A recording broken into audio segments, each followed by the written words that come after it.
আসসালামু আলাইকুম প্রিয় দর্শক, চলে এলাম আরেকটি নতুন ভিডিও নিয়ে। আশা করি আপনারা সকলেই ভালো আছেন। আলহামদুলিল্লাহ আমরাও বেশ ভালো আছি। এই তো 8ই মে ছিল আমার বিবাহ বার্ষিকী। এই নিয়ে বিয়ের 19 বছর পার করে দিলাম। আর এই বিবাহ বার্ষিকী উপলক্ষে আমি দুটো কেক বানিয়েছিলাম। এই দিয়ে দুটো কেক। আর কেক বানাতে গিয়ে দেখি বাসায় খুব অল্প পরিমাণের ক্রিম আছে, তা দিয়ে একটা কেকই হয়েছে। আরেকটা কেক এমনি বানিয়েছিলাম বাচ্চাদের টিফিনের জন্য। ভেবেছিলাম যে কেক গুলো রাত 12টার পরে কাটবো, কিন্তু রাত 12টা বাজার আগে আমরা সবাই ঘুমিয়ে গিয়েছিলাম। এর জন্য হাজবেন্ড সকালবেলা অফিসে যাওয়ার আগে ভাবলাম কেক গুলো কেটে নেই। আর সকাল সকাল কেক কাটার কারণ হচ্ছে, কাল রাতে যখন কেকটা বানাচ্ছিলাম তখন থেকে কেকটা খাওয়ার জন্য অনেক ইচ্ছে করতেছিল, কিন্তু কাটার জন্য কেউ খেতে পারতেছিলাম না। যেহেতু হাজবেন্ড অফিসে যাবে, তার খুব তাড়াহুড়া, অলরেডি লেট হয়ে যাচ্ছে, তাই একটা কেকই কাটলাম। কেক কাটার পরে হাজবেন্ড অফিসে চলে গেল, আর আমরাও যার যার কাজে যাওয়ার কথা ছিল, কিন্তু ভোর থেকে অনেক বৃষ্টি পড়ছিল, তাই ছোট মেয়েকে আজকে স্কুলে নেই, তাই ভাবলাম একটা ঘুম দিব। এছাড়া আর অন্য কিছুই করার প্ল্যান ছিল না। হঠাৎ এতগুলো গিফট কারা আনলো, এই তো অনেক বড় একটা সারপ্রাইজ পেয়ে গেলাম। হঠাৎ করেই ছোট বোন মাকে নিয়ে চলে এসেছে আমাকে সারপ্রাইজ দিবে বলে। এটা আমার একদমই আশা ছিল না। অনেক বড় একটা সারপ্রাইজ পেয়ে গেছি, আর খুশিতে এতটাই আত্মহারা হয়েছি এর জন্য এরপরে আমি আর অন্য কোনো ভিডিওই করতে পারিনি। সরাসরি দুপুরে খাওয়া দাওয়ায় চলে এলাম। এমনিতে তো কিছু করব না, তাই সকালবেলা একটা চিকেন ভিজিয়েছিলাম যে ঝটপট মুরগির বিরিয়ানি করে ফেলবো। কিন্তু যেহেতু মেহমান চলে এসেছে, আর তারা বলছিল তারা পোলাও মাংস এই জাতীয় কিছুই খাবে না, শুধু ডাল ভাত খাবে। কিন্তু মেহমানকে কি আর ডাল ভাত খাইয়ে বিদায় করা যায়? আর যার মধ্যে হলো বোনের হাজবেন্ডও আছে, আর যে 8 তারিখ ছিল আর ওর 10 তারিখে ফ্লাইট ছিল, দুদিন পরেই চলে যাবে, তাই একটু মাছ ভাতের আয়োজন করেছিলাম। আর সাথে কচু ভাজা, করলা ভাজা, শুটকির পাতুরি, এইসব দিয়েই সবাই মন ভরে খাওয়া দাওয়া হয়েছে। এই খাওয়াটা অনেক বেশ ছিল, সবগুলো খাবারই অনেক বেশি মজা হয়েছিল। সবাই বলছিল নিজের স্পেশাল দিনগুলোতে এরকম সারপ্রাইজ পেতে কিন্তু অনেক বেশি ভালো লাগে। কার কার এরকম সারপ্রাইজ পেতে ভালো লাগে অবশ্যই আমাকে কমেন্ট করে জানাবেন। এরপরে রেস্ট নিয়ে বিকালবেলা সবাই মিলে চলে এলাম একটু আইডিয়ালের সামনে স্ট্রিট ফুড খাবো। ইতিমধ্যে আমার হাজবেন্ডও অফিস থেকে চলে এসেছে, তাকে বললাম আর বাসায় যাওয়ার দরকার নেই, এখানে এসে আমাদের সাথে জয়েন করো। সেও আমাদের সাথে জয়েন করলো। আর আইডিয়ালের সামনে আমরা সবসময় যে ফুচকাটা খাই, আমার বোন আর আমার মা সবাইকে এখানে নিয়ে এসেছি সেই ফুচকাটা খাওয়ার জন্য। এই ফুচকাটা অনেক বেশি মজা। যারা যারা মিরপুর এলাকায় থাকেন অবশ্যই আইডিয়ালের সামনে এই ফুচকাটা একবার হলেও ট্রাই করবেন, অনেক বেশি মজা।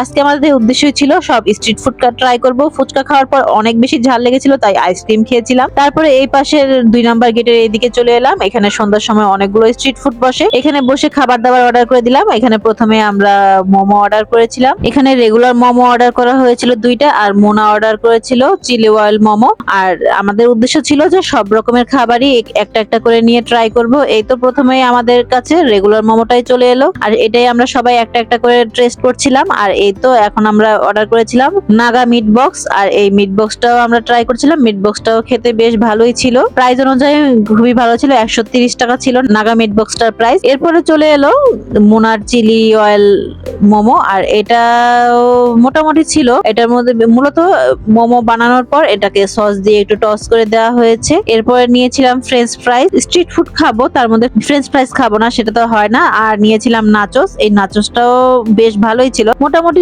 স্ট্রিট ফুডের প্রাইস অনুযায়ী সবগুলো খাবারই মোটামুটি ভালোই ছিল, আপনারা চাইলে ট্রাই করতে পারেন। এরপরে চায়ের ক্রেভিংস উঠছিল, তাই ভাবলাম যে একটু মজার একটা চা খেতে হবে, তাই আমরা আবার 6 নাম্বার এদিকে দস্তরখানায় চলে এসেছিলাম। আর এখানে এসে আমরা চা অর্ডার করে নিলাম, চা খাচ্ছিলাম, আর বাচ্চারা কোল্ড ড্রিঙ্কস নিয়েছিল। চাটা কিন্তু বেশ ভালো ছিল। এই তো খাওয়া দাওয়ার পরে আমরা বাসায় চলে এলাম, আর অনেকটাই রাত হয়ে গেছে বাসায় আসতে আসতে, ওরা চলে যাবে, তাই ভাবলাম যেহেতু আমাদের একটা কেক রয়ে গেছে, আর মাকে তো কখনো ম্যারেজ ডেতে কাছে পাই না, তাই ওদের সাথে এই কেকটাও কেটে নেই। আর এই তো সবাই মিলে কেকটা কাটা হয়ে যাচ্ছে। আমার বানানো এই কেক গুলো কেমন হয়েছে অবশ্যই আপনারা কমেন্ট করে জানাবেন। সবগুলো কেকই অনেক বেশি মজা হয়েছিল। সকালবেলা যে কেকটা কেটেছি ওটা বেশি মজা হয়েছিল, ওটা বানিয়েছিলাম লেমন কেক।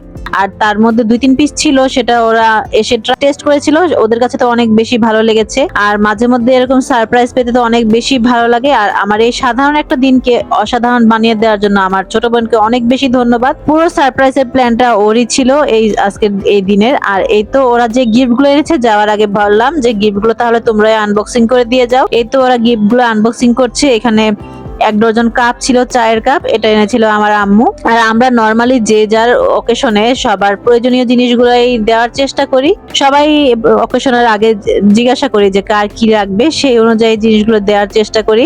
আর এখানেও আমার যা যা প্রয়োজন এবং শখের জিনিস সবগুলোই ওনারা এনেছিল। এখানে আরেকটা ফ্রাইং প্যান এনেছিল আমার আম্মু। আমি যেহেতু টুকিটাকি ভিডিও করি আর রেসিপি ভিডিও করি, সেজন্য এই জিনিসগুলো অনেক বেশি কাজে লাগবে, আর এগুলো তো আমার অনেক বেশি পছন্দ হয়েছে। এরপরে আমার ভাই আমার জন্য পাঠিয়েছিল একটা ননস্টিকি তাওয়া, এটাও অনেক সুন্দর, অনেক বেশি পছন্দ হয়েছে। তারপরে এখানে খোলা হচ্ছে একটা ননস্টিকি হাঁড়ি, আর এটা আমার বোন এনেছিল আমার জন্য। এই গিফটটাও অনেক বেশি সুন্দর হয়েছে, আর আমার সবগুলোই প্রয়োজনীয় জিনিস এবং শখের জিনিস। মেয়েদের তো এইসব জিনিস অবশ্যই সবসময় ভালো লাগে। কার কার আমার মতো এইসব গিফট বেশি ভালো লাগে অবশ্যই আমাকে কমেন্ট করে জানাবেন, আর আমার গিফট গুলো কেমন হলো সবাই কমেন্ট করে জানাবেন। এরপরে বাকি আছে, এখন আমার মেয়ে বলছে ওরাও নাকি আমাদের জন্য গিফট এনেছে, এখন ওদের গিফট গুলো আমরা আনপ্যাকিং করব। এটাও কিন্তু পুরোই সারপ্রাইজ, ওরা কখন যে গিফট গুলো এনে বাসায় লুকিয়ে রেখেছে আমি দেখিনি। আর এই তো আমাকে গিফট দিয়ে দিচ্ছে, বাবা মা দুজনের জন্য ওরা গিফট এনেছে। আসলে মেয়েরা বুঝে যে ওর মায়ের কি পছন্দ আর বাবার কি পছন্দ। আর এখন আমরা এগুলো খুলে দেখছি, এই যে দেখতেই পাচ্ছেন অসাধারণ সুন্দর একটা মশলার বক্স। আর আমার মেয়ে জানে যে আমি এইসব গিফট খুব বেশি পছন্দ করি, তাই আমার জন্য এই গিফটটা এনেছে। আর ওর বাবার জন্য একটা চায়ের কাপ এনেছে, যাতে সে এটা দিয়ে চা খায়। গিফট গুলো অনেক সুন্দর হয়েছে আর অসাধারণ হয়েছে, অনেক অসংখ্য ধন্যবাদ আমার মেয়েদেরকে। আর এই তো গিফট গুলো সব আনবক্সিং করে সব দেখা শেষ হয়ে গেল। ইতিমধ্যে ওদেরও যাওয়ার সময় হয়ে গেছে, অলরেডি রাত 9টা বেজে গেছে। আর 9টার পরে টঙ্গী এলাকায় উবার যায় না, তাই আগে আগেই চলে যেতে হবে। এখন অলরেডি উবার কল করা হয়ে গেছে, এখন গাড়ি নিচে চলে এসেছে, এর জন্য সবাই সবার কাছে বিদায় নিয়ে নিচ্ছে। যেহেতু 8 তারিখ ছিল আর 12 তারিখে ওদের এসএসসি রেজাল্ট, তাই মোমো আর মুন্না তো অনেক বেশি নিজেরা কোলাকুলি করে নিচ্ছে। নানিও ওদেরকে আদর করে দিচ্ছে সবাইকে, সবাই সবার সাথে বিদায় নিয়ে নিচ্ছি। অনেক ভালো কেটেছে সারাটা দিন, এই দিনটা এত সুন্দর কাটবে আসলেই আশা করা যায়নি। আর আমার বোনের হাজবেন্ডের কাছ থেকে বিদায় নিয়ে নিচ্ছি, ওর মনটাও খারাপ, চলে যাবে দূর দেশে, আবার কবে আসবে কবে দেখা হবে। এই তো আমরা রাস্তায় চলে এলাম, এখন ওনারা দুই ভাইরাও বিদায় নিয়ে নিচ্ছে। তো আজকের আমার এই ভিডিওটি কেমন লাগছে অবশ্যই আমাকে কমেন্ট করে জানাবেন।